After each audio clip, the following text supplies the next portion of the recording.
got through abdominals, so I didn't sort of know how to build from the inside out.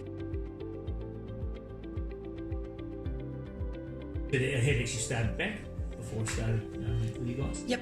And yeah, I was managing, but I was reduced hours and I was being pretty mindful of the work I was taking on. Vinyl flooring, a lot of preparation work, a lot of uplifting on kind of bizarre sort of positions, I guess. On the knees, getting up and down from the ground all the time, rotating, lifting things, just awkward lifts and stuff like that.